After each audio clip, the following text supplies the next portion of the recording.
নিতাই নতুন একটা ভিডিওতে তোমাদের সকলকে সুস্বাগত জানাই।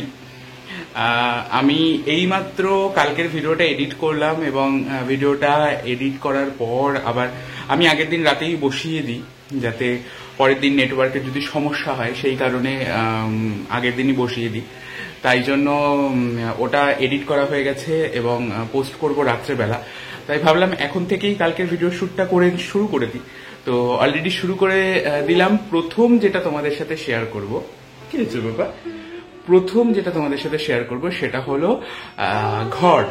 যে আমার একটা ঘর তোমাদের সাথে কথা বলার জন্য, একটা ভিডিও করার জন্য, ভিডিওর ভয়েস ওভার দেওয়ার জন্য, সমস্ত কিছু করার জন্য, একটু গ্রন্থ অধ্যয়ন করার জন্য, মানে সমস্ত কিছুর জন্য একটা সুন্দর ঘরের প্রয়োজন ছিল এবং মন্ত্রস্মরণ, মালা জপ সবকিছুর জন্যই। তাই একটা ঘর আমি নিজের মতন করে সাজিয়ে নিয়েছি। সেটাই তোমরা পেছনে ব্যাকগ্রাউন্ডে দেখতে পাচ্ছ। তোমাদের সাথে শেয়ার করার অনেক দিনের ইচ্ছে ছিল, তাই আমি আর বাবান মিলে এখন আমরা দুজনে মিলে ঘর শেয়ার করবো, তাই না বাবা? আমরা দুজনে মিলে এখন তোমাদেরকে দেখাবো আমাদের আধ্যাত্মিক যে ঘর, যেখানে আমরা বসে গ্রন্থ অধ্যয়ন করব এবং মন্ত্রস্মরণ, মালা জপ করবো, তাই না বাবা? চলো দেখিনি। দেখবে নিজেদের যে শোয়ার ঘরগুলো থাকে সেইখানে, অর্থাৎ বেডরুমে কিন্তু সেরকমভাবে আধ্যাত্মিক চর্চা হয় না। এমনকি স্টাডি রুম বলেও একটা আলাদা ঘর সকলের পড়াশোনার জন্য দরকার হয়। আর সেক্ষেত্রে আমার তো ইউটিউবের ভিডিও এডিটিং থেকে শুরু করে সমস্ত কিছু থাকে। এখানে দাদামশাই, বাবাজি মশাইয়ের ছবি বসানো হয়েছে এবং এখানে যে ফাঁকা জায়গাটা আছে এখানে একটা বড় করে ঠাকুরের কোনো একটা ছবি বসানোর ইচ্ছে আছে। ওয়ালটা ফাঁকা রেখেছি, এখানে পঞ্চতত্ত্বের ছবি রেখেছি। মোটমাট হাতের কাছে যা ছিল অল্প বিস্তরের মধ্যে ঘরটাকে একটু শান্তিপূর্ণ যাতে লাগে সেরকমভাবে সাজানোর চেষ্টা করেছি, যাতে এখানে ইউটিউবের সমস্ত রকমের কাজ করতেও মন বসে এবং একটু নামজপ, মালা করা এবং মন্ত্রস্মরণ প্রত্যেকটা ক্ষেত্রেই যাতে একটা আলাদা রকমের শান্তি পাওয়া যায়, সেই জন্যই রুমটাকে আলাদা করা বিশেষত। এছাড়াও ঘরে যে অঙ্গরাগের যে কাজগুলো সেগুলো করার চেষ্টা করবো এই ঘরেই। একটা ফাঁকা ঘর নিজের মতন হলে খুবই ভালো হয়, সেই জন্য বিগ্রহগুলো এখানে রেখেছি। এখানে যে চৌকিটা রয়েছে বা শোয়ার জায়গাটা রয়েছে, এটা শোয়ার জন্য না, শুধুমাত্র বসার জন্য। এখানে কেউই শোয় না এবং আমিও শুই না, সবার বেডরুম আলাদা আছে। এটা শুধুমাত্র নিজের জন্য, নিজের ইউটিউবের কাজবাজ এবং একটু গ্রন্থ অধ্যয়ন, এই জন্যই করা। তারপরে চলে এসেছি রাতের সেবা কাজে। রাতের সেবায় টুকটাক কিছু কাজ আজকে তোমাদের সাথে শেয়ার করছি। অনেক দিন তো ভিডিও হয় না, করা হয় না, ভিডিও দেওয়া হয় না, সেই জন্য ভাবলাম যে আজকে রাতের যে সেবাটা সেটা তোমাদের সাথে শেয়ার করি।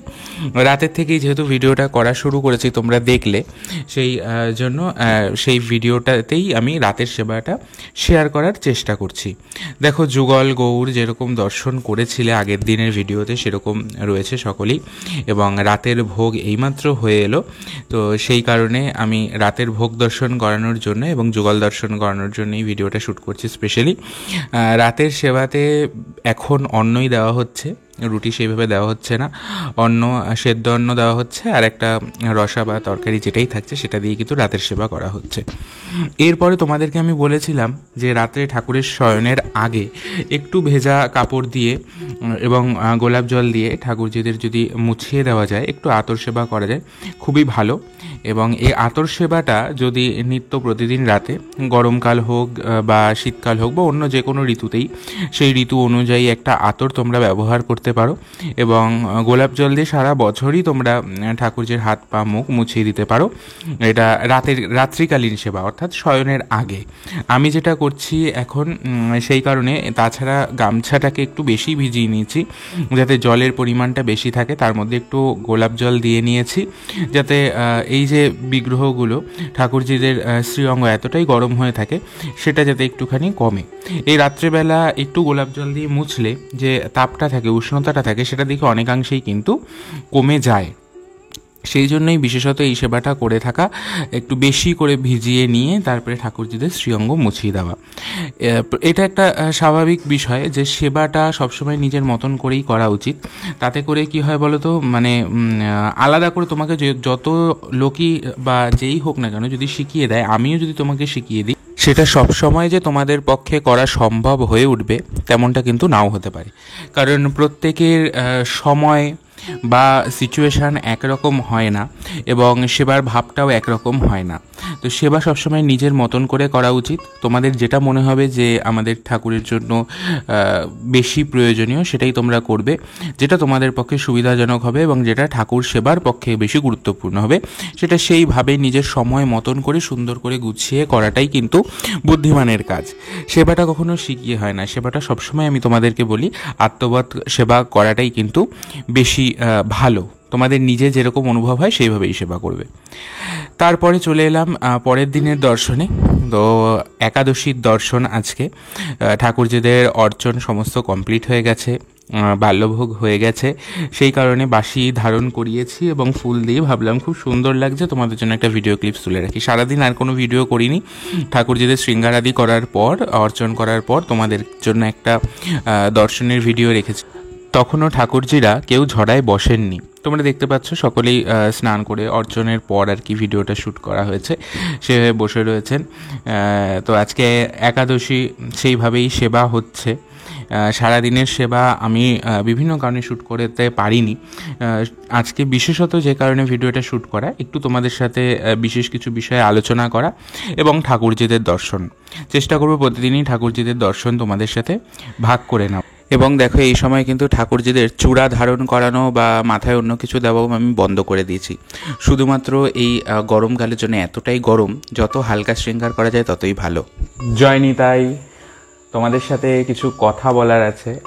তোমরা ক্যাপশনে দেখেই নিয়েছো যে কি বিষয় নিয়ে আজকে কথা বলবো। তো আজকে যে বিষয়টা নিয়ে কথা বলবো সেটা হলো চন্দন যাত্রা। হ্যাঁ, চন্দন যাত্রা কিভাবে শুরু হয়েছে এবং কিভাবে চন্দন যাত্রাটা পালন করা স্টার্ট হলো, কিভাবে মানে গল্পটা বা হিস্ট্রিটা কি রয়েছে সেটা তোমরা অনেকের ভিডিওতেই পেয়ে গেছো। ইভেন আমার যে পুরনো ভিডিও আছে সেখানেও আমি একটা চন্দন যাত্রার ইতিহাস নিয়ে একটা ভিডিও করেছি যে কিভাবে চন্দন যাত্রাটা শুরু হলো। তাই এখানে এই ভিডিওতে আমি আর সেই ইতিহাসটা বলে ভিডিওটাকে বড় করছি না। আমি যে বিষয়টা নিয়ে আজকে কথা বলবো যে চন্দন যাত্রা আমরা কিভাবে পালন করব এবং তাতে করে সেবার দিকে আমাদের কি স্বস্তি আমরা পাবো এবং ঠাকুরজিকে আমরা কেন চন্দন দেব, এবং চন্দন যাত্রাটা আমরা মানে ইতিহাসটাকে বাদ দিয়ে আজকে আলোচনা করব। ইতিহাস ছাড়াও কেন চন্দন যাত্রাটা আমাদের কাছে বা ভক্তদের কাছে বেশি ইম্পর্টেন্ট, খুব গুরুত্বপূর্ণ, সেই বিষয়টা নিয়ে আজকে আলোচনা করব। দেখো, তোমরা সবাই জানো যে কেশবব্রত চলছে। কেশবব্রত বলতে বৈশাখ মাসের প্রথম দিন থেকেই কিন্তু কেশবব্রত শুরু হয়ে যায়। কেশবব্রত হচ্ছে বিশেষত ঠাকুরজির গ্রীষ্মকালীন যে সেবা সেটাকেই কেশবব্রত বলা হয়। এটা একটা ব্রতের মধ্যেই পড়ে। ঠাকুরজি যে এই পুরো এক মাস ব্যাপী যে সেবাটা চলছে, যে নিয়মের সেবাটা চলছে সেটা, তো এটাই হচ্ছে কেশব ব্রত। এবং কেশব ব্রতটা পুরো এই বৈশাখ মাসটা জুড়েই চলবে। এই কেশব ব্রততে বিশেষত যেগুলো করার থাকে, যেগুলো আমরা বিশেষত পালন করে থাকি, সেগুলো হচ্ছে ঝরাদান, শালগ্রাম গিরিধারী এবং শিব মহাদেবের মাথায় ঝরাদান করা হয়, তুলসী বৃক্ষে ঝরাদান করা হয়। আসলে এই ঝরাদান করার পেছনেও একটি মানে মানে খুব সুন্দর ভাবধারা রয়েছে। সেই ভাবধারা বলতে গেলে এই যে প্রখর দাবদাহ, গ্রীষ্মের যে প্রখর তাপ, তার থেকে ভগবানকে একটু স্বস্তি দেওয়ার জন্য, এবং তুলসী গাছ খুবই মানে কোমল হয়, তুলসী বৃক্ষকে রক্ষা করার জন্য এটা খুব একটা ভালো প্রসেস। এই সময় কিন্তু যারা ঝরাদান করো না তাদের ক্ষেত্রে তারা দেখবে সেই সমস্ত গাছ কতটা ক্ষতিগ্রস্ত হয় এবং খুবই খারাপ লাগে গাছের পরিস্থিতি দেখে। তো সেই কারণেই কিন্তু এই ঝরাদানের যে নিয়মটা সেটা চালু করা হয়েছে।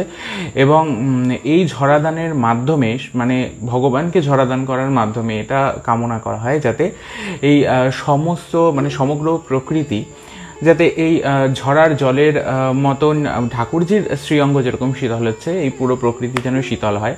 কারণ বরাবরই গ্রীষ্মকালে দাবদাহটা অনেকটাই বেশি থাকে। আর এবার তো কয়েক বছর ধরে যেরকম গরম পড়ছে তার তো কোনো তুলনাই নেই। আমরা সবাই জানি যে কতটা গরম পড়ছে এবং আমরা প্রত্যেকেই কতটা কষ্ট করছি। আর সব থেকে বড় কথা, আমি আগের দিন ভিডিওতে তোমাদেরকে শেয়ার করেছিলাম যে ঠাকুরজিদের ক্ষেত্রে কি সমস্যা হচ্ছে। গিরিধারী শালগ্রাম প্রত্যেকেই ঝরায় থাকছে মহাদেব, তা সত্ত্বেও মানে ঝরার জলের বাইরে যেটুকু অংশ থাকছে খুব গরম হয়ে যাচ্ছে, প্রখর মানে প্রচণ্ড গরম হয়ে যাচ্ছে। তো স্পর্শ করলেই খারাপ লাগছে, তো বারবার মুছিয়ে দিতে হচ্ছে, এই একটা বিষয়। তো এই প্রধানত এই যে সেবাটা এই কারণেই করা যাতে ভগবানকে একটু ভালোবেসে স্বস্তি দেওয়া যায়। আমরা তো গরম ভোগ করছি, কিন্তু ভগবান, একটা জিনিস চিন্তা করে দেখো যে তারা কোথায় থাকে? তারা তো গোলকে থাকে, হ্যাঁ, বা মহাদেব কোথায় থাকে? মহেশ্বর থাকেন, তিনি তো কৈলাসে থাকেন, এবং শ্রীহরি কোথায় থাকেন? গোলকে থাকেন, বৈকুণ্ঠে থাকেন। তো সেখানে সমস্ত সেবা তার যে নিকট পরিজন তাদেরকে ঘিরে মানে তাকে ঘিরে থাকে, এবং ভালো মতন সেবা সেখানে বৈকুণ্ঠে গোলকে যেই ধরনের সেবা হয় ঠাকুরজি, বা কৈলাসে যে ধরনের সেবা হয়, সেই সমস্ত সেবা কিন্তু ভক্তরা কখনোই ভগবানকে করতে পারে না। কিন্তু তা সত্ত্বেও ভগবান ভক্তের কাছে আসে, ভক্তের কাছে সেবা নেন এবং ভক্তের সাথে সমস্ত কষ্ট ভোগ করেন। আমরা যেভাবে তাকে রাখি সেভাবে তিনি থাকতে বাধ্য হন একটাই কারণে, কারণ তাদের তো সেবা পাওয়ার কোনো শখ নেই, একমাত্র তারা আমাদের কাছে আসেন আমাদের সেবা সুখ দানের জন্য, এবং আমরা যাতে সেবার মাধ্যমে নিজেদের জীবনটাকে ভক্তিপথের দিকে কেন্দ্রীভূত করতে পারি, আমাদের জীবনটা যাতে উৎকৃষ্ট হয়, সেই জন্যই ভগবান আমাদের কাছে এসে থাকেন এবং আমাদের সেবা সুখ প্রদান করেন। তো সেদিক থেকে দেখতে গেলে গোলক, বৈকুণ্ঠ সমস্ত জায়গা কত সুন্দর ভগবানের জন্য। তো সেই সমস্ত জায়গা ছেড়ে ভগবান তোমার কাছে আসছে তোমাকে সেবা সুখ দেওয়ার জন্য। তো তোমার তো উচিত ভগবানকে সেইভাবেই রাখা এবং নিজের মতন করে তাকে ভালোবাসা, তার কষ্ট যে অনুভূতিগুলো সেগুলো তোমার বোঝা। যদিও তাদের কোনো কষ্ট নেই, আমাদের মতন তো জড়জাগতিক শরীর তার নয়, তথাপিও ভক্তর মনের যে ইচ্ছেটা, যে ভালোবাসাটা, ভাবটা, সেটাই অ্যাকচুয়ালি বোঝানো বা বুঝে তাকে সেবা প্রদান করা। এই চন্দনযাত্রা বিষয়টাও কিন্তু তাই।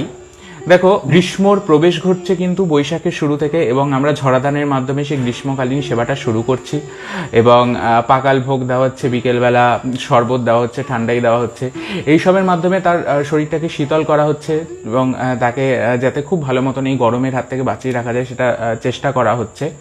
সমস্তটাই তার লীলা। তা আমাদের ভক্তি ভাব যাতে বৃদ্ধি পায় এবং মনের ভাবটা পরীক্ষার জন্যই কিন্তু ভগবান আমাদের কাছে আসেন সেবা নিতে। যাই হোক, তো চন্দনযাত্রা তো এই গ্রীষ্মের যে দাবদাহ, প্রখর দাবদাহ, সেটা ধীরে ধীরে বাড়তে থাকে, এবং এই অক্ষয় তৃতীয়া থেকে চন্দনযাত্রা শুরু হয়। আর অক্ষয় তৃতীয়া ধরতে গেলে অনেকটাই পরে থাকে। এই অক্ষয় তৃতীয়া থেকে টানা 21 দিন একটা গরমের মানে প্রচণ্ড গরমের একটা সময়কালের সৃষ্টি হয়, যখন ঠাকুরজির শরীরের তাপমাত্রাটাকে নিয়ন্ত্রণ করার জন্য ভক্তরা চন্দন, অগরু এবং কর্পূর মিশ্রিত করে সেটা ভগবানের শ্রীঅঙ্গে লাগিয়ে রাখে, যাতে চন্দনের যে শীতলতাটা সেটা ভগবানের গায়ে থাকে এবং একটু সুগন্ধি ব্যাপার কাজ করে। সেই হিসেবেই কিন্তু চন্দনযাত্রা পালন করতে হয়, বা আমরা পালন করি ভগবানের জন্য, ভগবানকে সেবাসুখ প্রদানের জন্য। চন্দনযাত্রা কবে? অক্ষয় তৃতীয়ার দিন চন্দনযাত্রা শুরু হচ্ছে 21 দিন ব্যাপী। আর তোমরা জানো, যারা আমার এই চ্যানেলের পুরনো ভিউয়ার্স, তারা সবাই জানো যে অক্ষয় তৃতীয়ার দিন আমাদের বাড়িতে সত্যনারায়ণ পুজো হয়। সেই পুজোটা যেরকম হয় সেরকম তো হবেই, এবং তার সাথে সাথে আর কি এই চন্দনযাত্রার যে সেবাটা সেটা শুরু হবে। আর তোমরা জানো, চন্দনযাত্রায় আমি যে খুব বিশেষ শৃঙ্গার সেটা কিন্তু করি না, কারণ ঠাকুরজির গায়ে চন্দন যখন শুকিয়ে যায় খুব চ্যাটচ্যাটে হয়ে যায়। খুব বেশি সময় কিন্তু চন্দনটা অত সুন্দর থাকে না, একটা সময় গেলে শুকিয়ে গেলে সেটা আমার মনে হয় ঠাকুরজির গায়ে অনেকটাই কষ্ট দেয়, এবং সেটা শক্ত হয়ে গেলে শুকিয়ে আঁকড়ে ধরে। তোমাদের এমন একটা সময় চন্দন লাগাতে হবে যেই সময় প্রচণ্ড গরম রয়েছে, এবং কিছুক্ষণ পরে তুমি সেটাকে রিমুভ করে দিতে পারো, ভালো করে পুছিয়ে ঠাকুরের যে শ্রীঅঙ্গ সেটা পরিষ্কার করে দিতে পারো। সেইভাবেই তোমাকে সেবা বা শৃঙ্গার আদি করতে হবে। আমি খুব স্বাভাবিকের মধ্যে করি, ঠাকুরজিকে নিয়ম মাফিক চন্দনটা লাগানো হয় এবং তারপরে সেটা মুছিয়ে দেওয়ার মতন ব্যবস্থা রাখতে হয়। অনেকে আছে চন্দন লাগিয়ে রেখে দিল, পরে মোছালো না, যেরকম চলছে সেরকম না, তাতে ভগবানের আরাম দেওয়ার থেকে কষ্টটাই বেশি হবে। তো চেষ্টা করবে যে অগরু, কর্পূর, চন্দন সমস্ত কিছু ইউজ করতে, আতর, শীতল আতর ইউজ করতে, ঠান্ডা তেল ব্যবহার করতে, এই সমস্ত কিছু দিয়ে ভগবানকে সুন্দরভাবে সেবা করতে। এই সেবা ভাব আমাদের মহাজনেরা যে আমাদের দিয়ে গেছেন, ভগবান এবং ভক্তের লীলা খেলার মাধ্যমে বুঝিয়েই এই বিভিন্ন রকমের সেবা আমরা পেয়েছি, এটা আমাদের কাছে একটা বড় ব্যাপার। তাই খুব সুন্দরভাবে সেবা করো, ভগবানের শ্রীঅঙ্গে চন্দন লেপন করো, তুলসীর মালা করে, সুগন্ধি ফুলের মালা করে ভগবানকে পরাও, বিকেলের দিকে মালাটা পরানোর চেষ্টা করো এবং শীতলী ভোগ যতটা সম্ভব ঠান্ডাই দেওয়ার চেষ্টা করো। এবং অনেকেই কিন্তু ঠাকুরজিকে খুব সুন্দর সুন্দর শৃঙ্গার করে চন্দনযাত্রায়, আমার কিন্তু তাতে কোনো আপত্তি নেই। অনেকের কাছে সময় থাকতেই পারে, অনেকে সময়ের অভাবে সেটা করতে পারে না। তো যাদের কাছে সময় আছে তারা অবশ্যই ঠাকুরজির সুন্দর করে শৃঙ্গার করো, সেগুলোকে পরিষ্কার পরিচ্ছন্ন করার মতন সময় একটা লাগবে। আর যাদের হাতে সময় নেই তারা নিয়ম মাফিক ঠাকুরজির যাতে ভালো হয় সেইভাবে তার গায়ে, যাদের কাছে চিত্রপট আছে চিত্রপটে, এবং যাদের বিগ্রহ আছে তারা বিগ্রহে সুন্দর করে এই চন্দন লেপন করবে এবং একটা টাইম পর সেটা ভালো করে ভেজে দেবে। এই হচ্ছে প্রধান চন্দন যাত্রার যে বিষয়, সেটা চন্দন যাত্রাটা একমাত্র ধরতে গেলে ভগবানকে একটু সেবাসুখ, একটু ঠান্ডা যাতে ভগবানের শরীর থাকে সেই জন্যই কিন্তু এটা প্রদান করা হয়। খুব একটা গুছিয়ে আমি তোমাদের হয়তো বলতে পারলাম না, কিন্তু চেষ্টা করেছি নিজের মনের ভাবটা যতটা সম্ভব আমি তোমাদের সাথে যাতে শেয়ার করতে পারি। কারণ আমি তো ওইভাবে যারা দেখবে, যারা পাঠ টাঠ করে তাদের ক্ষেত্রে বুঝিয়ে বলাটা খুব সোজা বা সুবিধা, তারা অনেক সুন্দর করে কথা গুছিয়ে এবং বুঝিয়ে বলতে পারে। আমার মধ্যে সেই ক্ষমতাটা নেই। আমি শুধু চাই যারা আমার ভিডিওর সাথে যুক্ত আছে তারা মেন বিষয়ের বস্তুটা বুঝুক এবং যেটা তাদের করণীয় তারা যেন সেটা করতে পারে এবং খুব স্বাভাবিকভাবে, শাস্ত্রীয় আলোচনা নয়, মানে সাধারণ ভাবধারা দিয়ে যাতে বুঝতে পারে এবং সাধারণ ভাবধারা দিয়ে যাতে সেবা কাজটা করতে পারে, সেই জন্যই আমার ভিডিওটা করা। সামনেই চন্দন যাত্রা 10ই মে চলেই এলো, খুব সুন্দরভাবে তার আগে থেকে প্রিপারেশন করো, চেষ্টা করো নিজের হাতে যাতে সেই 21 দিন মালা গেঁথে দিতে পারো ভগবানকে, তাহলে খুব ভালো হয়। এখন তো গরমকাল, সাদা সাদা যে ফুল আমার ভীষণ পছন্দের ফুল, মানে অর্চন করতে গেলে ওই ফুলটা আমার মাস্ট লাগে এবং আমি ভীষণ পছন্দ করি। ওই ফুলের মালা করে দিতে পারো অনেক রকম, এখন তো করবী ফুল হচ্ছে হলুদ হলুদ, সেই ফুলের মালা করে দিতে পারো, জুঁই, রজনীগন্ধা, সুগন্ধি ফুল সেগুলো ইউজ করো, সেগুলো দিয়ে সুন্দর সুন্দর মালা সেবা করো এবং ঠাকুরজির গলায় পরিয়ে দাও এবং সমস্ত জিনিসটা খুব সুন্দরভাবে অ্যারেঞ্জ করো। যারা আসলে কি, যারা সেবা করতে ভালোবাসে, যাদের কাছে সেবা সুখ লাভ করাটাই প্রধান বিষয়বস্তু, আমি যেমন পুজোর থেকে বেশি আমার সেবাতে রুচি এবং আমি খুবই ভালোবাসি সেবাটা, আমার কাছে একটা অন্যরকম বিষয়বস্তু। চেষ্টা করি খুব ভালো মতন সেবা করার, জানি পারি না, কারণ অনেকের সেবা আমি দেখেছি সবাই কত সুন্দর পরিপাটি সেবা করে, সেরকম তো পারি না, তবুও চেষ্টা করি ঠাকুরজিকে যতটা সেবা দেওয়া যায় মন মতন সেটা করার। তো আজকের ভিডিওটা আমি আর বড় করছি না, দেখা হবে পরের দিন অন্য একটি নতুন ভিডিওতে। আজকের ভিডিওটা এখানেই শেষ করে দিচ্ছি। তোমরা সাথে থেকো, পাশে থেকো, তোমাদের সাপোর্ট আমার অবশ্যই খুব খুব দরকার। তো ভিডিওটা এখানেই শেষ করছি, সবাই ভালো থেকো, দেখা হচ্ছে পরের দিন। জয় নিতাই, জয় গৌর।